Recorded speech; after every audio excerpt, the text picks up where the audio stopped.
Good morning, students. Today we will read the poem In a Wood on a Windy Day by Anne Brontë. So this poem was first published in the year 1846 and is regarded as one of the finest poems of Anne Brontë. So if we read this poem, we will understand that nature has inspired the poetess, and she also expresses her fondness for the ocean, the countryside, the winds and the woods. This poem is also based on her real experience while she was walking along the countryside on a windy day. So let's read the poem. My soul is awakened, my spirit is soaring, and carried aloft on the wings of the breeze. For above and around me the wild wind is roaring, arousing to rapture the earth and the seas.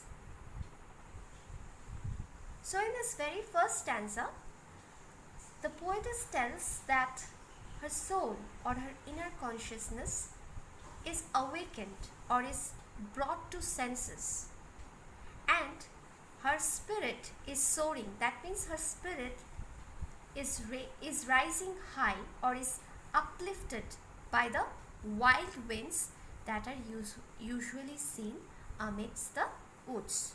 Okay, because there are lots of trees and there is a strong and powerful wind generated over there. Okay, now for the last two lines of the first stanza, for above and around me the wild wind is roaring, arousing to rapture the earth and the seas. Here it means the poet is feeling joyful as the wild winds have filled her heart and soul with happiness. Okay, and around her the wild wind is moving very fast and creating a sort of immense happiness, not only for the poetess but also for the earth and the seas, because everything is coming to life. Okay.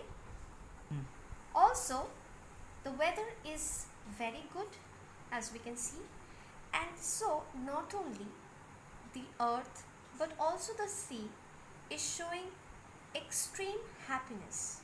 There is a joyful atmosphere that is presented to us by Anne Brontë. Coming to the second stanza, the long withered grass in the sunshine is glancing. The bare trees are tossing their branches on high. The dead leaves beneath them are merrily dancing. The white clouds are scudding across the blue sky. So in the second para, we come across the word withered, which means dried up or decaying. So by the words withered grass, bare trees, dead leaves, we understand that the poetess is talking about the autumn season. Okay, and she's telling us that the grass is withered, the trees have shed their leaves, and there are dead leaves that are blown by the wild winds. Okay, so if we see the first line, it's written, the long withered grass in the sunshine is glancing. It means that when the sunshine falls on the long blades of the grass, it shines or it sort of reflects the light. In the second line, the bare trees are tossing their branches, which means that the trees do not have leaves and their branches are moving from one direction to the other or is swaying. Now the dead leaves beneath them are merrily dancing, which means that the dead leaves are carried away or are blown by the wild winds, and it appears to the poetess as if the leaves are dancing.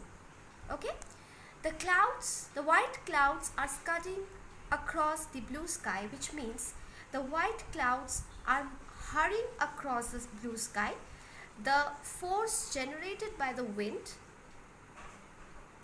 is carrying the white clouds across the blue sky from one direction to another. Okay, now let's come to the third stanza. So before we come to the third stanza, let me tell you something. In the first two stanzas, the poet talks about the beauty of nature and the effect of the wild wind on nature. Okay, but in the third stanza, she speaks about the ocean. Although she is far away from the ocean, she is talking about the ocean, and she imagines the scenes from the ocean, and she imagines how the day could be if she was somewhere near the ocean. I wish I could see how the ocean is lashing the foam of its billows to whirlwinds of spray.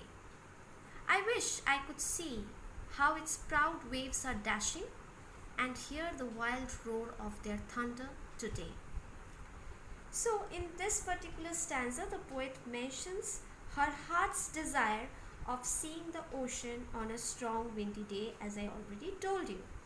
Now she wishes to see the mighty waves lash against the rocks or hit against the rocks, so that they form a kind of shower of spray, whirlwinds of spray. Here means the spiral motion produced by the waves. So she has the desire to see the waves hitting against the rocks, producing whirlwinds of spray, shower of spray. Okay, now I wish I could see how its proud waves are dashing and hear the wild roar of their thunder today. So here she also wants to see the waves strike against the shore and hear the wild roar of the thunder, which can be seen on the ocean. Okay, so this is the poem. Now Brontë describes her delight about the wild wind throughout in this poem. So we can see that nature truly inspired the poem, and it's visible throughout the poem. Her soul is awakened, and she also explains her heart desire of being somewhere near the ocean. So read the poem again so that you can understand it better.